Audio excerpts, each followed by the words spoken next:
가사를 생각하면서 그렇게 찬양하면 좋겠습니다. 험한 삶이라 여겼던 우리 인생은 한 사람이 짊어진 십자가로 변했네. 우리의 세상은 여전히 엉망해 보이나 주 안에서 우리 사랑을 외치네. 이곳에 주의 나라와 주의 뜻만이 영원히 이루어지리. 주가 일하시는 우리의 삶 가운데 주님께 우리 찬양과 그의 영광을 영원히 노래하리. 포기치 않으시는 당신의 그 사랑을. 우리를 포기치 아니하신 하나님, 그 사랑을 찬양합니다. 아멘.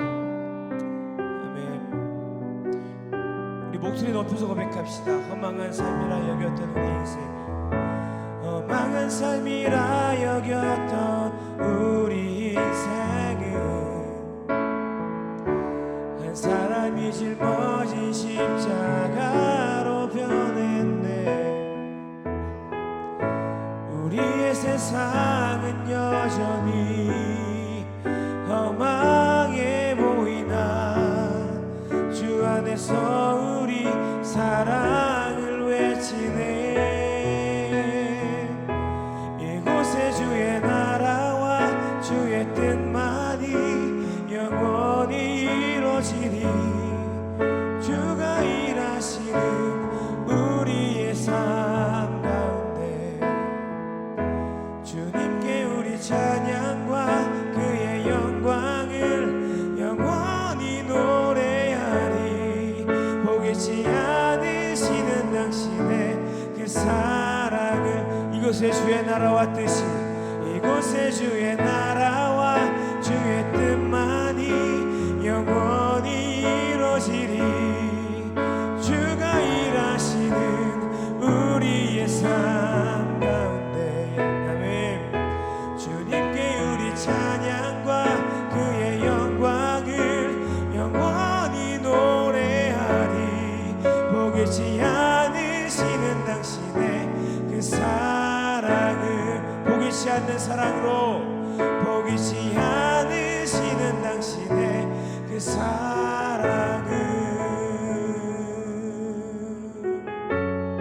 우리를 끝까지 포기하지 않고 인도하시는 주님, 주님의 사랑 가운데 오늘도 우리가 나아갈 수 있음을 고백하며 더욱더 깊은 고백의 찬양으로 주님께 힘차게 박수치면서 고백하며 나아갑시다. 아멘. 예수 날 위해 이 땅에 오셨습니다.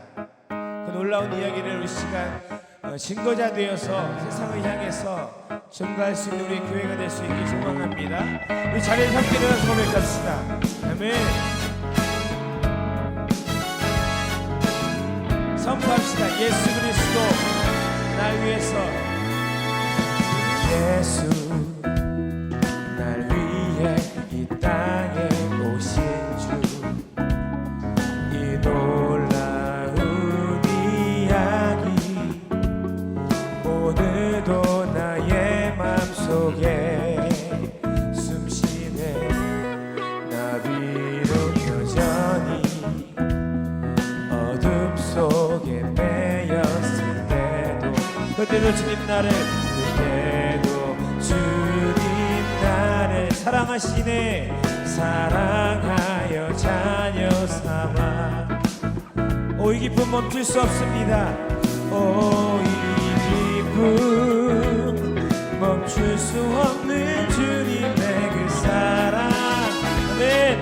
어느 누구도 빼앗을 수 없네. 아멘.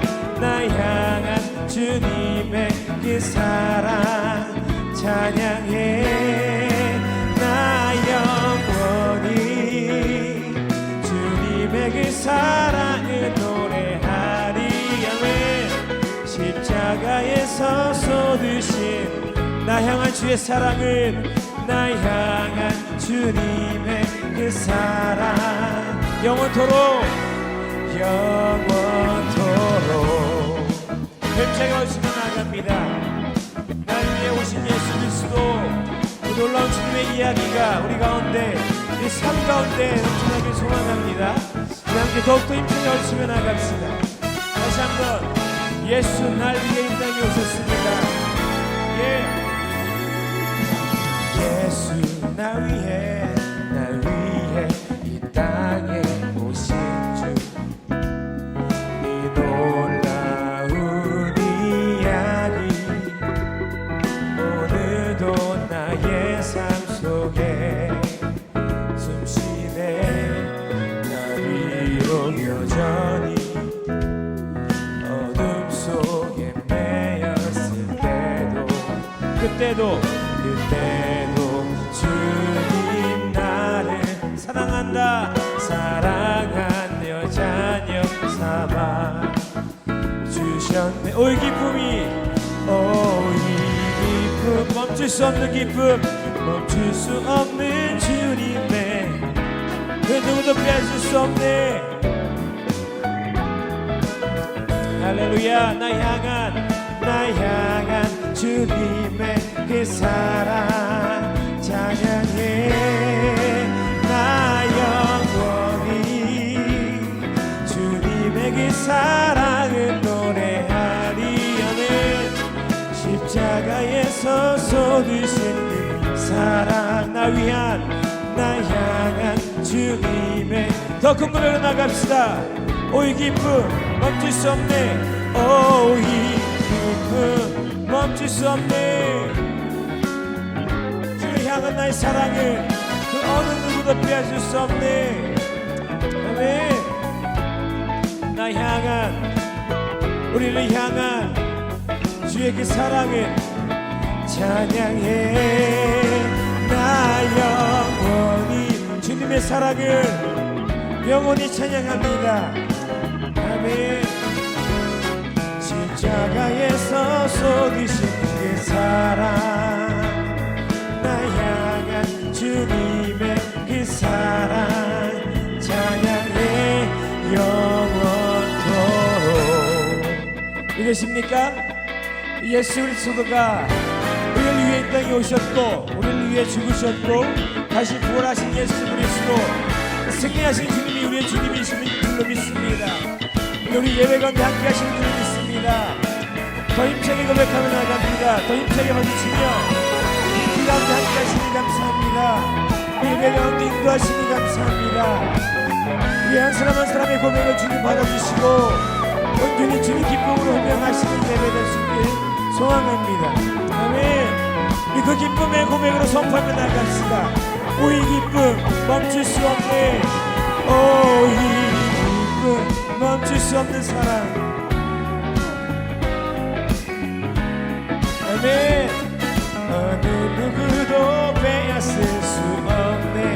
나를 향한 주님의 그 사랑 찬양해 나 영원히 주님의 그 사랑을 노래하리. 아멘. 십자가에서 쏟으신 그 사랑 나 향한 주님의 사랑. 우리 마지막으로 오 이 기쁨 멈출 수 없네. 오 이 기쁨 멈출 수 없는 주님의 그 사랑 나 향한 아멘. 그의 사랑을 나 향한 주님의 그 사랑 나 영원히 주님의 그 사랑을 노래하리. 아멘. 십자가에서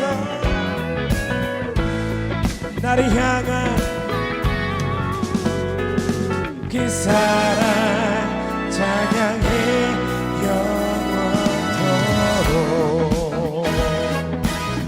영원토록 주님의 사랑을 찬양합니다. 주님의 인도하심을 기대합니다. 아멘. 영원토록 땅의 것을 바라보지 않고 오직 하늘의 것을 바라보며 그 믿음의 고백으로 나아가는 우리가 되길 소망합니다.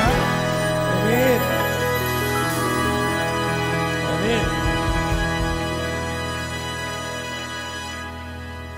우리의 찬양을 받기 합당하신 주님, 오늘 우리 예배를 받기 합당하신 예수 그리스도 앞에 우리의 모든 삶의 현실의 모든 문제와 상황을 주님께 올려드리며 찬양하며 더 깊은 고백을 주님께 나아갑시다.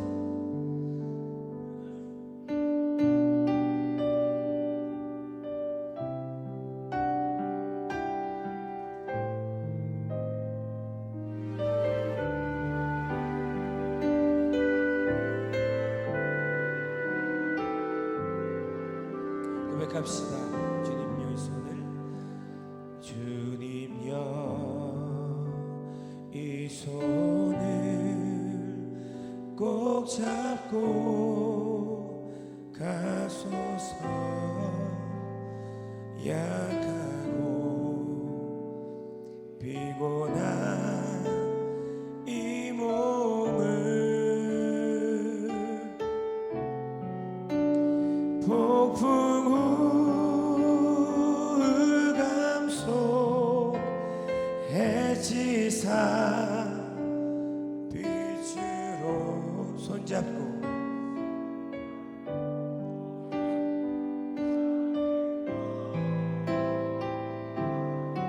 주님 앞에 더 깊은 고백으로 선포합시다. 주님여 이 손을 꼭 잡고 이 손을 꼭 잡고 가소. 약하고 약한 나를, 약하고 피곤한 이 몸을 폭풍 후 흑암속 해지사. 우리를 빛으로 인도하시는 주님 앞에 손잡고 날 인도하소서. 네 영혼의 고백으로 한 번 더 나아갑니다. 주님여 이 손을, 주님여 이 손을 꼭 잡고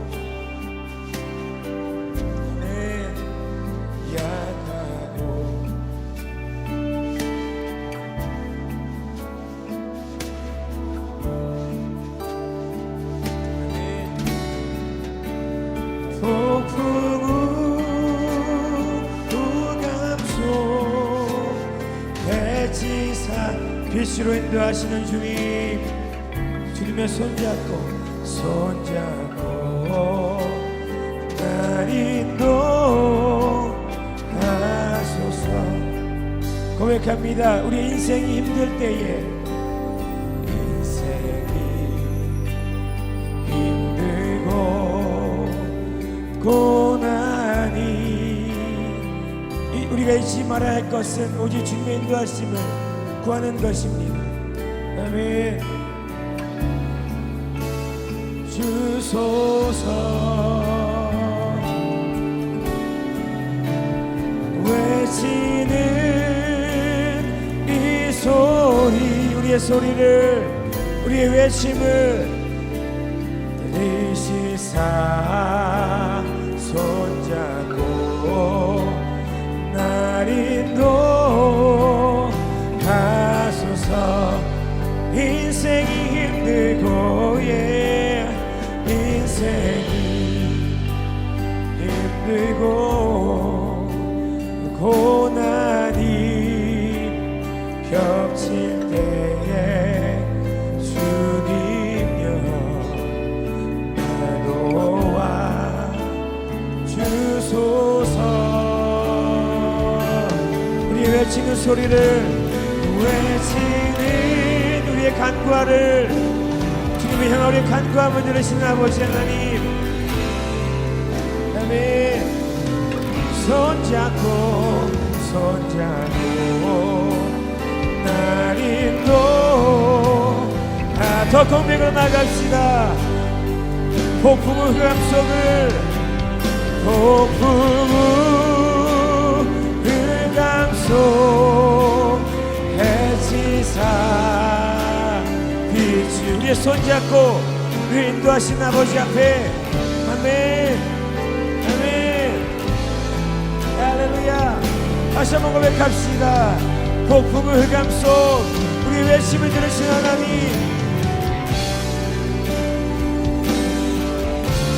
우리를 빛으로 인도하시는 주님 앞에 나아갑니다. 우리를 빛으로 인도하시는 주님 앞에 나아갑니다. 할렐루야 아멘. 이 시간 함께 동서로 기도하며 주 앞에 나아갑시다. 내 삶의 어떤 환경에서도 결국엔 폭풍 가운데서도 빛을 인도하시는 주님을 바라보길 원합니다. 아버지 하나님, 우리 함께 하시는 주님을 기대합니다. 우리 교회 가운데, 우리 가정 가운데, 모든 상황 가운데 우리가 앞으로 하지 못하지만 우리 모든 것 주님께 맡겨놓고 주님 의지하여 믿음으로 나아가는 우리의 교회가, 우리의 가정이 우리의 발걸음이 될 수 있도록 인도하여 주시옵소서. 감사하며 예수님의 이름으로 기도합니다. 아멘. 이제 우리 아이들은 사모님과 함께 또 귀한 예배의 자리로 나아가겠습니다.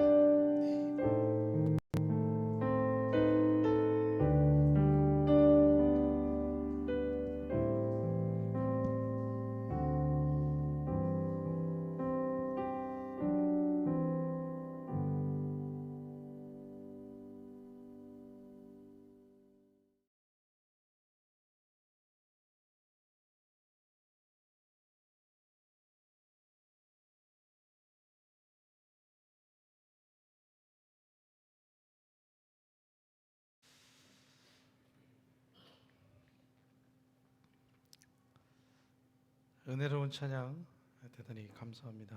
또 우리 특별히 우리 에코교회를 방문해 주신 우리 조남진 목사님 네 분께 진심으로 감사드리고 진심으로 환영합니다. 우리 환영의 박수 한번 목사님분께 드리겠습니다. 환영합니다. 잘 오셨습니다. 즐겁고 평안 복된 여정 되시기를 주님의 이름으로 축복합니다. 계속해서 우리 요한복음 강해 18번째 시간, 예수를 삼킨 그의 열심이라는 제목으로 말씀을 나누겠습니다. 우리 본문 말씀을 제가 봉독하도록 하겠습니다. 요한복음 2장 12절에서 17절 말씀입니다. 그 후에 예수께서 그 어머니와 형제들과 제자들과 함께 가버나움으로 내려가셨으나 거기에 여러 날 계시지는 아니하시니라. 유대인의 유월절이 가까운지라 예수께서 예루살렘으로 올라가셨더니 성전 안에서 소와 양과 비둘기 파는 사람들과 돈 바꾸는 사람들이 앉아 있는 것을 보시고 노끈으로 채찍을 만드사 양이나 소를 다 성전에서 내쫓으시고 돈 바꾸는 사람들의 돈을 쏟으시며 상을 엎으시고 비둘기 파는 사람들에게 이르시되 이것을 여기서 가져가라. 내 아버지의 집으로 장사하는 집을 만들지 말라 하시니 제자들이 성경 말씀에 주의 전을 사모하는 열심이 나를 삼키리라 한 것을 기억하더라. 아멘.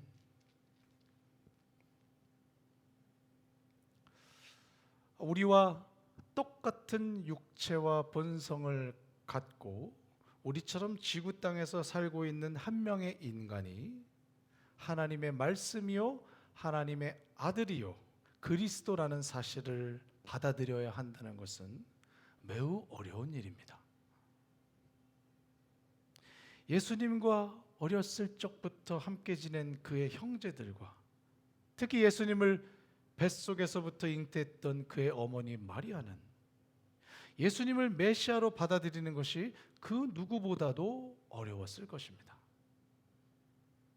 하지만 예수님의 어머니 마리아는 예수님의 공생의 초기부터 예수님의 메시아 되심을 인식했고 그분께 신적인 도움과 능력을 요청하여 물을 포도주로 변화시키는 예수님의 능력을 체험했습니다.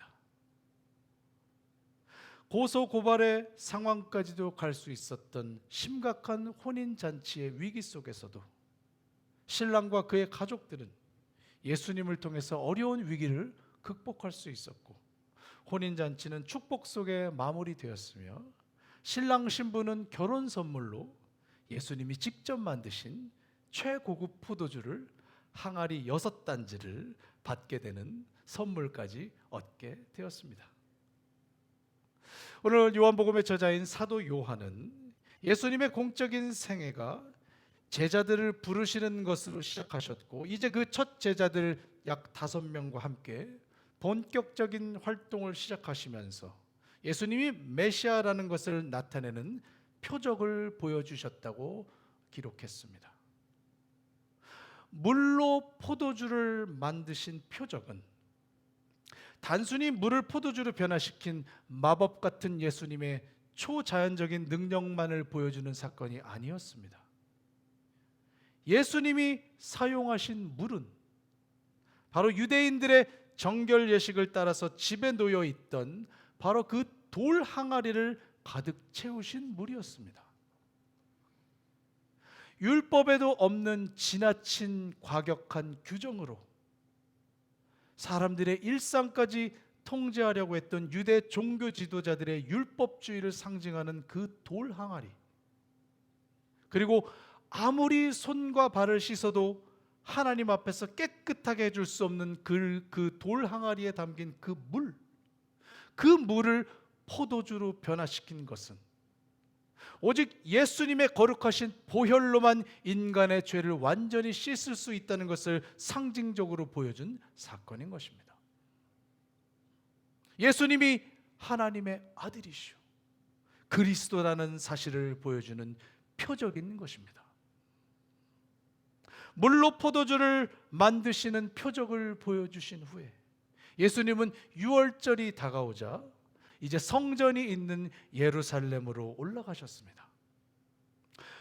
오늘 우리 본문 말씀을 이해하기 위해서 먼저 유월절에 대해서 잠시 조금 함께 먼저 나눠보겠습니다. 여러분, 유월절, 유대인의 유월절 절기는 유대의 달력으로 니산월 14일에 시작했는데 지금 우리의 달력으로는 3월에서 4월 사이에 벌어지는 명절입니다. 유월절은 이집트에서 이스라엘 백성이 떠나기 전 마지막으로 하나님께서 이집트를 심판하실 때 이스라엘 민족에게 어린 양을 잡아서 그 피를 집 문설주에 발라놓으면 그날 밤에 피가 발려있는 집은 죽음이 유월되고 넘어갔고 피가 없는 집의 모든 첫것, 짐승과 사람 할 것 없이 모든 첫것은 다 죽게 된 하나님의 구원과 심판의 날을 기념하는 유대의 최대 명절이었습니다.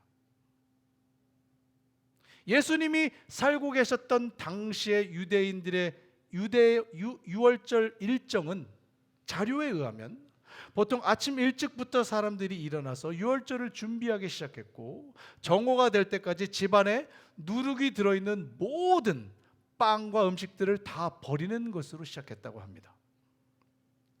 그리고 12시가 되면 이제 모든 사람들이 예루살렘 성전으로 모여들었습니다. 3시까지 그 3시간 동안은 모든 사람이 모여드는 시간이었습니다. 이때 이 예루살렘 성전에 모여드는 그 시간대 온 유대인들과 또 팔레스타인 주변에 흩어져 있던 디아스포라 유대인들 그리고 이 유대인의 유월절에 함께 참여하기를 원했던 경건한 이방인들이 다 예루살렘 성전으로 한꺼번에 모여들었습니다. 그리고 그들이 유월절 행사를 위해서 제물로 잡을 양과 또 화목제를 위해서 필요한 제물로 소나 비둘기 등을 예배당에 가져왔습니다. 그리고 나서 3시부터 5시까지는 각자 준비한 양을 잡는 시간이었습니다. 양을 죽여서 피가 흐르면 그 피를 제사장들이 받아서 제단의 기초에 뿌렸습니다. 그리고 나서 양가죽을 벗겼고 손질하여 그 양을 불에 구웠습니다. 그리고 나서 저녁 6시가 되면은 그때부터 그 잘 구워진 양고기를 누룩이 전혀 들어가지 않은 빵인 무교병과 쓴 나물과 함께 사람들이 함께 먹었습니다. 여러분, 무교병이 무엇입니까? 이집트에서 급하게 탈출하는 것을 기억하도록 하나님이 하게 하신 효모 누룩 없는 빵이고 쓴 나물은 이집트에서의 노예 생활의 고통과 비참함을 기억하게 하는 상징적인 나물이었습니다. 아침까지 남겨두면 안 되고 남는 것은 다 불태워야 했습니다. 자, 이렇게 6월절 당일날의 일정을 보내고 나면은 바로 그 다음 날부터 7일 동안은 무교절이라는 절기로 보내게 되었는데, 무교절 기간 동안에는 추가적으로 사람들이 제물로 드린 고기들과 누룩 없는 빵만을 먹는 절제의 기간이었습니다. 여러분, 여기서 6월절과 무교절 7일 동안 내내 강조되는 것, 중요한 것이 있는데 그것이 누룩이 없는 빵입니다. 누룩은 빵 반죽을 부풀어 오게 하는 효모입니다. 그런데 이 누룩은 아주 적은 양만 넣어도 밀가루 전체에 다 영향을 미치고, 일단 이 누룩이 작용을 하기 시작하면 전혀 활동하는 것이 보이지 않는데 매우 삽시간에 반죽 전체를 변화시켜서 부풀어 오르게 하는 것이 누룩이었습니다.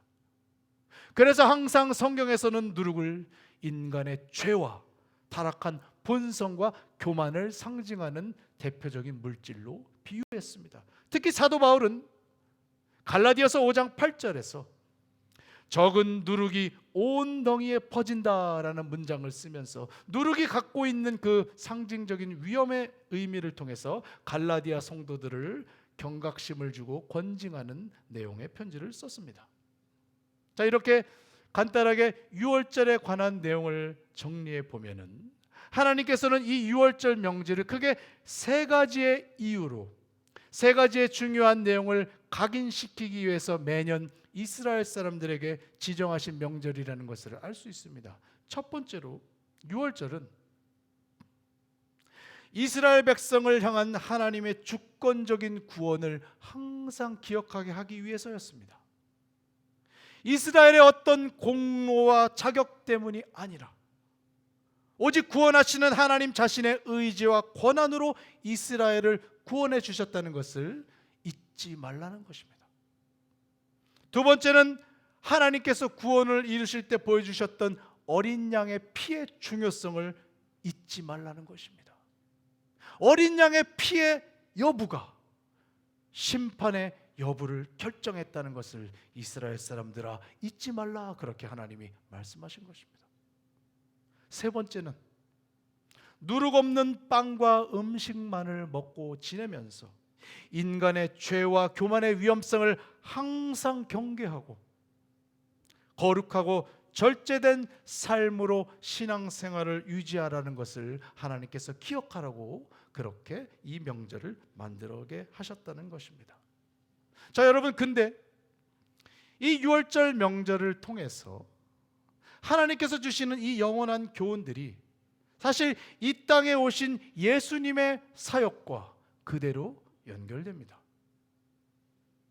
첫 번째로 하나님은 인간의 죄 문제를 해결하기 위해서 인간 스스로의 방법이 아닌 오직 하나님만이 하실 수 있는 방법으로 문제를 해결하기 위해서 이 땅에 예수님을 보내셨습니다.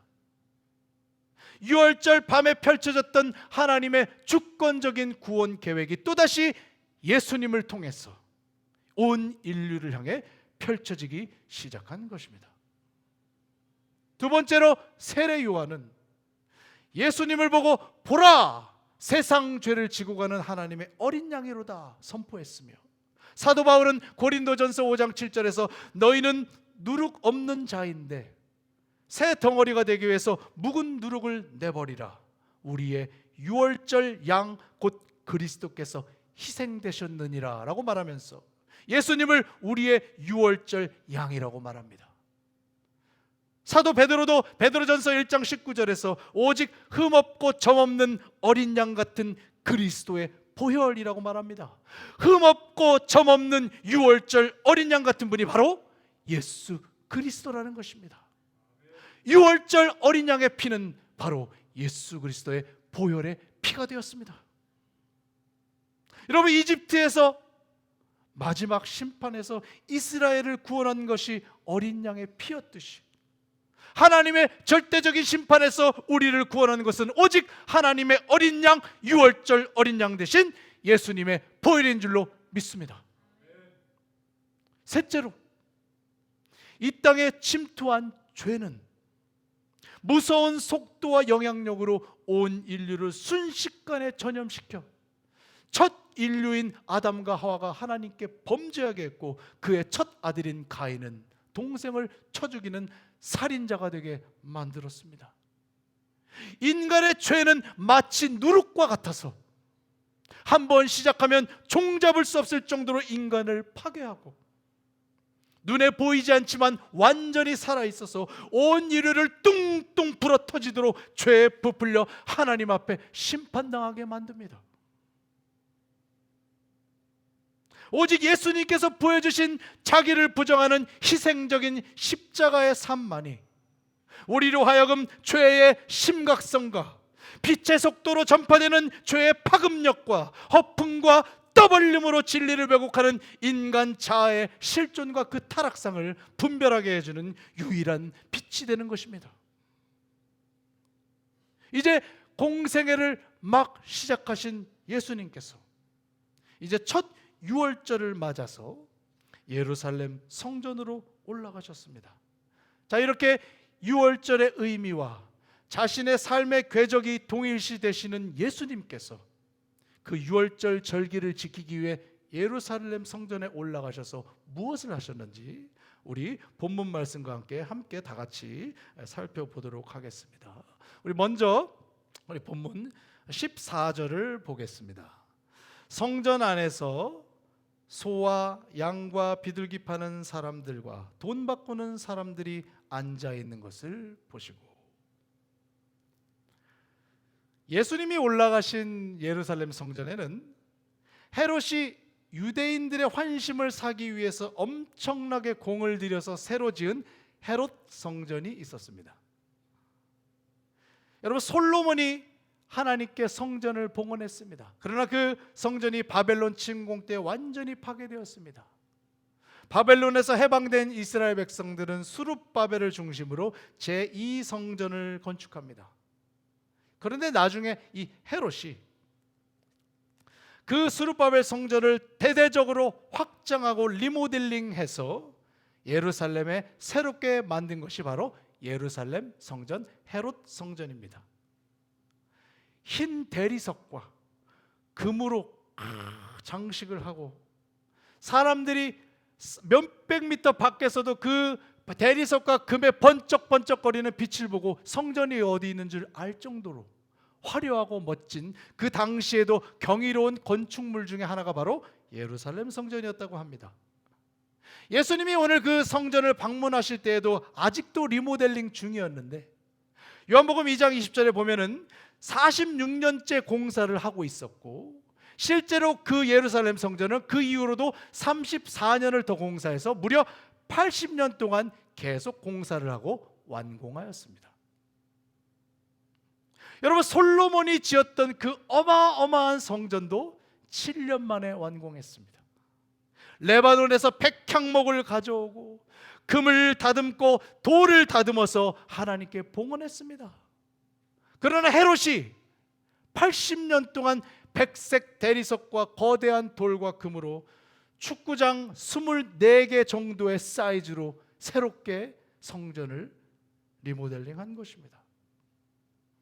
이스라엘 역사상 가장 겉보기에 화려했고 가장 많은 물질이 들어갔고 지극정성으로 건축한 이 헤롯 성전, 하지만 이스라엘을 지배하고 있던 로마의 분봉왕 헤롯이 지은 이 성전, 그 성전 안에 예수님이 들어가셨는데 놀라운 일들이 벌어지고 있었습니다.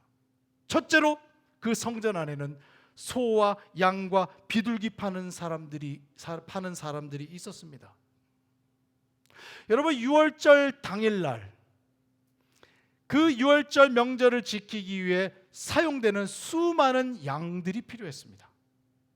또 그 유월절 다음 날부터 7일 동안 이어지는 무교절 행사 때 이 유월절 명절을 기회 삼아서 많은 사람들이 자기의 가족들과 자기가 속해 있는 공동체들의 문제와 또 감사 제물을 하나님께 드리기 위해서 형편이 넉넉한 사람들은 소와 양을 또 따로 잡았고, 형편이 어려운 사람들은 비둘기를 잡아서 제사용 제물로 하나님께 드렸습니다.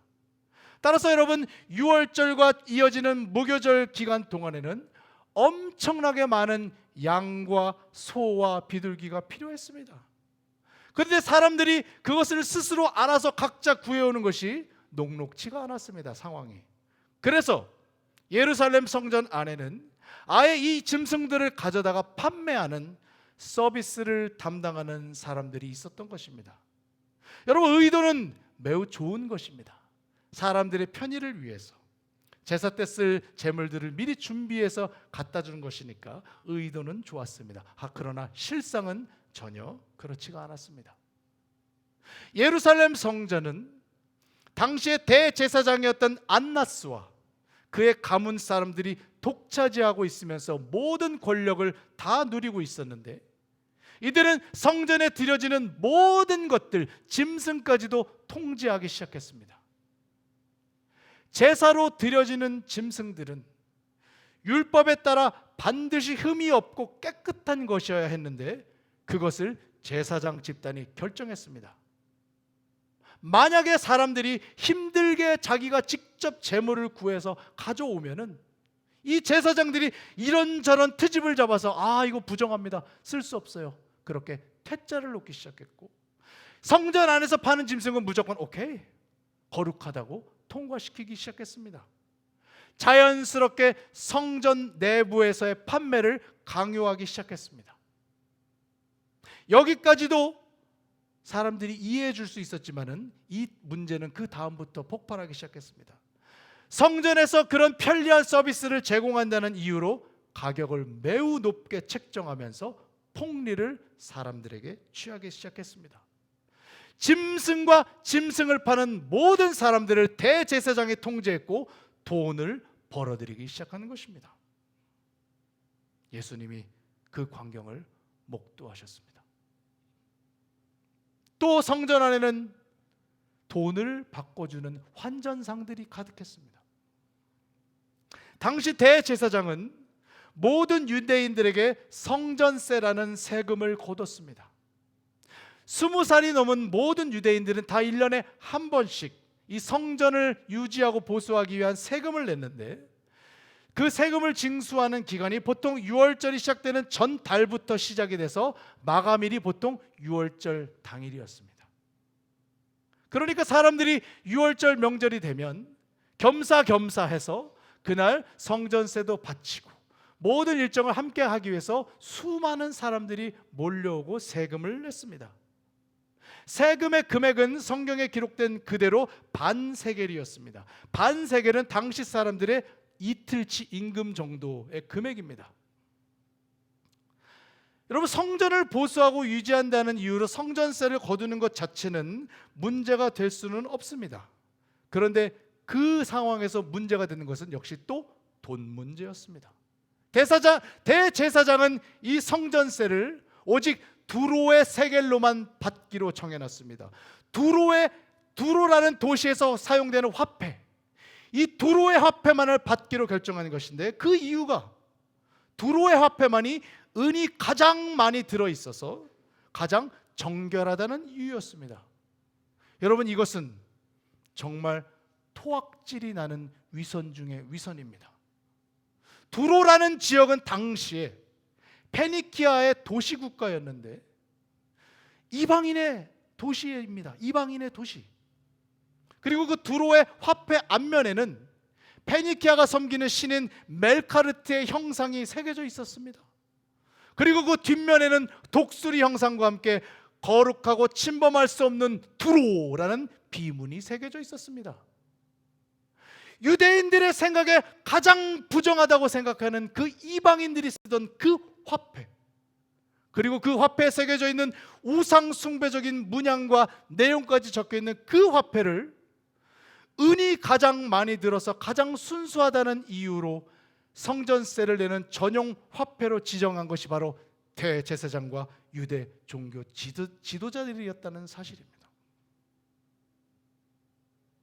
게다가 당시의 유대인들은 팔레스타인 지역 주변에 많이 뿔뿔이 흩어져 살면서 다양한 화폐를 사용하고 있었습니다. 당시 로마 제국에서도 모든 화폐가 통용되고 있었는데 성전세를 받는 화폐만큼은 특정 화폐로 딱 고정시키면서 성전 안에서의 환전을 강요한 것입니다. 그래서 돈을 바꾸는 사람들이 성전 안에 있게 된 것입니다. 당연히 돈을 바꿀 때 성전 관리들은 수수료를 챙겼고, 성전세는 반세겔을 환전할 때마다 15% 이상의 금액을 떼내갔습니다. 더욱 놀라운 것은 사람들이 반세겔에 해당하는 돈을 받을 때는 15%였지만은 더 큰 돈을 가져와서 반세겔만 바꾸고 거스름돈을 받을 때는 그 반세겔에 해당하는 돈만큼을 따로 엑스트라로 또 차지를 했다는 사실입니다. 그래서 어떤 사람은 불값을 큰 돈을 가져와서 반세겔을 바꿀 때 반세겔 가져온 돈만큼 수수료를 무는 경우가 비일비재했다는 것입니다. 여러분, 예루살렘 성전이 도둑의 소굴이 되어 있었습니다. 제사장과 지도자들이 도둑대가 되어 있었습니다. 예수님께서 그 광경을 보시고 불같이 화를 내신 것입니다. 여러분, 우리 본문 15절과 16절을 우리 같이 보겠습니다. 노끈으로 채찍을 만드사 소를 다 성전에서 내쫓으시고 돈 바꾸는 사람들의 손을 쏟으시며 상을 엎으시고. 예수님께서 끈으로 채찍을 만들어 양과 소를 몰아내셨습니다. 예수님이 분노를 표현하신 방식은 사람들을 막 치고 때리는 폭력이 아니라 다른 방식으로, 아마도 짐승들을 묶어서 썼던 그 노끈들을 만들어서 채찍을 만드셔가지고 짐승들을 이렇게 몰아내셔가지고 자연스럽게 짐승들을 몰아내셨고, 성전에서 돈을 관리하는 사람들에게 화를 내지 않고 그들이 사용했던 돈과 상을 엎으시는 것으로 그렇게 상황을 정리시켰습니다. 그리고 나서 예수님께서 이렇게 소리치셨습니다. 16절을 보겠습니다. 비둘기 파는 사람들에게 이르시되 이것을 여기서 가져가라. 내 아버지의 집으로 장사하는 집을 만들지 말라. 여러분, 사도 요한이 기록한 예수님의 분노의 근본적인 이유가 여기 있습니다. 예수님께서는 하나님의 거룩하심이 모욕당하는 것, 그의 거룩한 성전이 장사꾼들의 놀이터로 전락한 것에 대해서 안타까워하셨고 화가 나기 시작하셨습니다. 요한복음에서 처음으로 예수님께서 하나님을 자기의 아버지라고 이곳에서 부르셨습니다. 성전을 내 아버지의 집이라고 부르셨습니다. 아버지의 이름이 모욕당하고 아버지의 집이 타락한 종교 지도자들과 정치 권력에 의해서 조롱당하고 멸시받고 있는 상황에 예수님이 다가오셨습니다. 예수님의 마음이 이렇게 불타오르기 시작했다는 것은 곧 예수님께서 이제 하나님의 아들로서 자기의 정체성을 정확히 인식하시고 나셔서 아버지의 이름과 그의 거룩과 그의 임재와 그의 영광을 위해서 모든 것을 다 걸고 투쟁하기로 결심하셨다는 것을 보여주는 증거인 것입니다. 더 이상 예수님은 나사렛 청년 예수가 아니라 바로 메시아요, 하나님의 아들이시요, 하나님의 말씀이요, 그리스도가 되신 예수님이라는 것을 오늘 예수님의 고백을 통해서 우리는 확인하게 됩니다.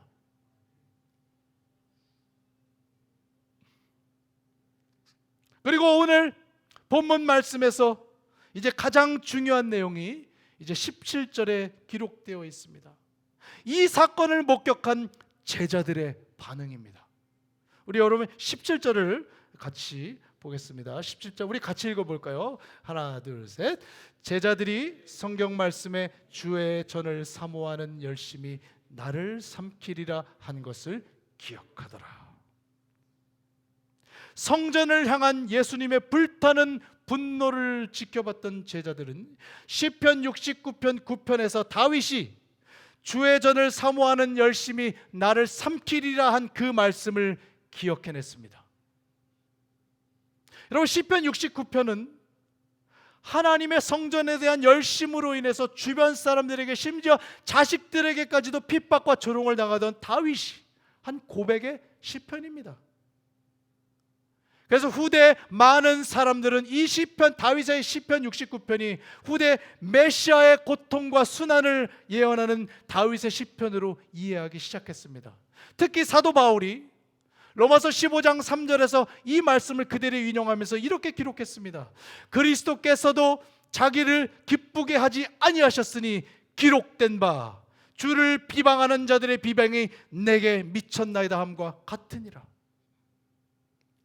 바울의 이 말씀은 예수님께서는 자신을 기쁘게 하는 삶이 아니라 아버지를 기쁘게 하시는 삶을 살기 위해서 십자가의 수치와 고통을 대신 짊어지셨고, 그 결과 하나님을 비방하고 멸시하던 자들의 비방과 수치가 자기에게 돌아오게 되었다는 말씀입니다. 예수님께서 성전을 정화하신 그 내용은 마태, 마가, 누가복음에는 십자가를 지시기 직전에 일어난 사건으로 기록이 되어 있습니다. 다양한 견해가 있지만은 아마도 예수님이 사역을 시작하실 때 한 번 성전을 정화하시고 십자가를 지시기 전에 다시 한 번 성전을 정화하신 것으로 저는 그렇게 이해하고 있습니다. 그리고 예수님께서 십자가를 지시기 전에 성전을 정화하시고 나서는 유대 지도자들과 로마 제국의 불같은 분노를 일으켰습니다. 그리고 얼마 지나지 않아서 예수님은 체포되셨고 십자가에서 고난을 받으셨습니다. 주의 전을 사모하는 나의 열심이 나를 삼킨다는 그 말씀이 예수님에게는 십자가의 처형으로 이어졌습니다. 여러분, 제자들이 예수님의 성전 정화 작업을 불같이 화를 내시는 그 모습을 보면서 이 다윗의 이 시편 말씀을 생각했다는 말은 예수님이 곧 그리스도이시며 심지어 다윗의 열심히 그를 삼켜 핍박과 고난을 당했듯이 이제 예수님도 하나님 아버지를 향한 사랑과 열정 때문에 언젠가는 심한 고난과 수치를 당하게 될 것이라는 것을 기록되어 있는 구약 성경의 말씀을 통해서 깨닫고 앞으로 예수님의 미래를 직감하기 시작했다는 말씀입니다. 사도 요한은 이 점을 주목하고 있습니다. 바로 이 부분입니다. 예수님의 성전 정화 작업, 성전 안에서 벌어지는 추악한 타락과 위선을 보고 분노하시는 예수님의 모습을 보고 있던 그 제자들이, 아, 예수님이 하나님의 아들이시구나, 그리고 그는 그리스도이시구나, 그리고 기록된 시편의 말씀을 통해서 아, 이제 예수님께서도 앞으로 엄청난 고난과 핍박을 당하시게 되겠구나, 그것을 예감하기 시작했다는 것입니다.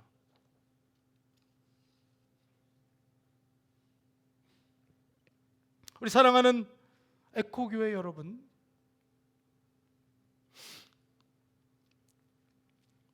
하나님의 거룩하심이 조롱을 당하고 하나님의 거룩한 성전이 모욕을 당하는 것을 보신 예수님의 참을 수 없는 신적인 분노가 성전을 뒤엎으시게 했습니다.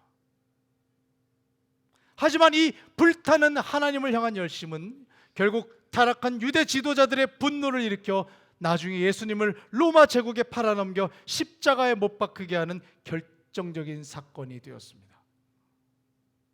다윗의 시편에서 이미 예언된 것처럼 예수님께서는 하나님 아버지의 거룩하심이 모욕받고 훼손되는 현실에 분노하셨고 그 분노가 그를 삼켰고 십자가의 고난을 받게 되셨습니다. 여러분, 예수님께서 성전에서 분노하셨을 때 앞으로 그런 일이 일어날 것을 모르셨을 리가 없습니다. 자기가 이런 소동을 부렸을 때 앞으로 어떤 일이 일어날지 예수님이 모르셨을 리가 없습니다. 짐승들을 쫓아내고 도운을 쓸어버리고 상을 뒤엎으셨을 때 아, 나의 미래에 환난과 고난이 찾아오겠구나, 예수님은 분명히 아셨습니다. 하지만 예수님은 그것을 두려워하지 않고 하나님의 거룩과 영광에 올고지 집중하고 계셨습니다. 제자들은 예수님의 이 모습을 똑똑히 본 것입니다. 그리고 십자가에서 죽으시고 부활하신 예수님을 두 눈으로 확인했습니다. 그들이 로마의 핍박 아래서 담대히 순교자로 자신의 인생을 마감한 것이 어찌 우연이라고 할 수 있겠습니까, 여러분? 제자들도 예수님처럼 살다가 언젠가 그 열심이 자신을 삼켜 불같은 고난을 당하게 될 것을 알았을 것입니다. 알았을 거예요. 나에게도 예수의 제자의 삶이 이어진다면 나에게도 이런 일이 다가오겠지. 그러면 어떻습니까, 여러분? 그게 뭐가 어떻습니까? 여러분, 그러면 어떻습니까? 그것이 예수 그리스도의 삶이었습니다. 그것이 제자의 삶이요, 성도의 삶이요, 교회의 삶입니다. 하나님을 향한 열심이 나를 삼켜서 십자가를 지고 죽는 것이 바로 그리스도인의 삶인 것입니다. 그런 사람들에게만 부활의 영광이 허락되고 천국의 안식이 보장되며 살아계신 하나님의 임재가 이 땅의 삶 속에서도 경험되는 줄로 믿습니다. 사랑하는 여러분, 돈과 권력과 사람들의 비난과 조롱을 이겨내시고 하나님을 향한 열심을 따라서 예수님처럼 저항하고 분노하기를 원합니다. 주의 전을 사모하는 나의 열심이 나를 삼키어 예수 그리스도의 십자가의 본을 따라가는 거룩한 제자의 삶 되시기를 주님의 이름으로 축복합니다. 아멘. 우리 다 같이 찬양 한 장 힘차게 박수 치면서 부르겠습니다.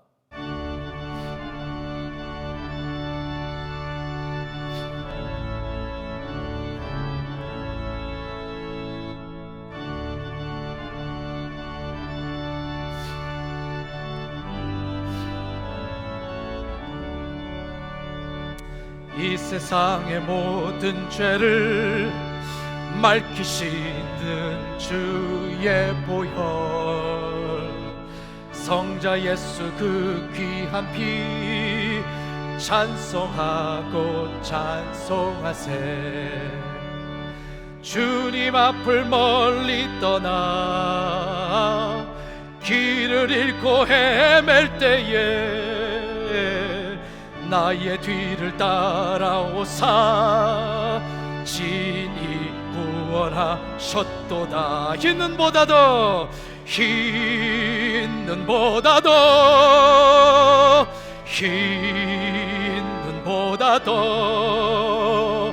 주의 흘리신 보혈로 희게 씻어 주옵소서. 가시관을 쓰셨으니 피로 얼굴 물드셨고 십자가의 모진 고통 나를 위해 당하셨네. 아멘. 말로 형용할 수 없는 구세주의 구속하심, 그 은혜와 그 신사랑 찬송하고 찬송하세. 흰 눈보다도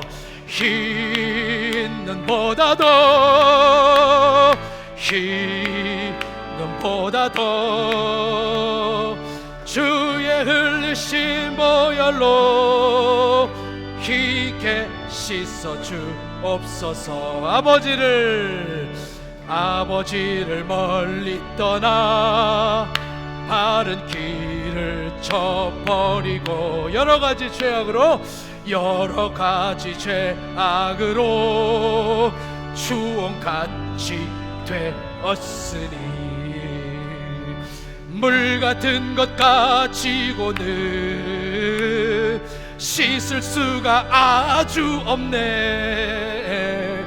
주여 귀한 보배 피로 날 정결케 하옵소서. 아버지, 흰 눈보다도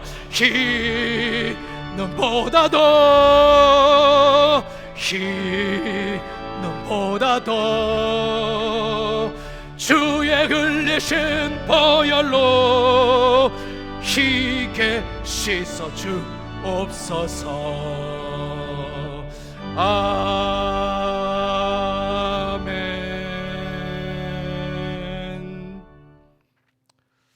우리 존경하는 조남진 목사님 나오셔서 우리 예배를 위해서 축도해 주시겠습니다.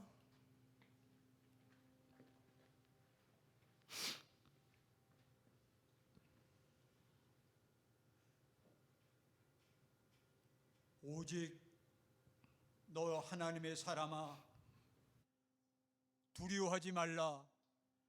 내가 너와 함께하리라. 놀라지 말라. 내가 너를 굳세게 하리라. 참으로 의로운 손으로 내가 너를 붙들리라. 아무것도 염려하지 말고 오직 하나님 앞에 감사함으로 하리라. 평강의 주께서 내가 너와 함께하리라. 지금은 우리 주 예수 그리스도의 은혜와 하나님 아버지 극진하신 사랑과 성령의 감화 감동 역사 내주 충만하심이 오늘도 하나님의 종을 통하여 말씀의 울림 속에 우리의 심령을 새롭게 하시고 그 말씀 앞에 반응하며 오직 예수 그리스도의 제자로서 마음과 영혼과 우리의 삶이 정결되어 우리 주님 오시는 그날까지 하나님 앞에 주의 기쁨으로 살아가기를 결단하는 우리 에코교회 섬기는 모든 성도들 위해, 또 이 교회 위에, 또한 우리 목사님의 목회 사역 위에 지금부터 영원토록 함께 있을지어다. 아멘.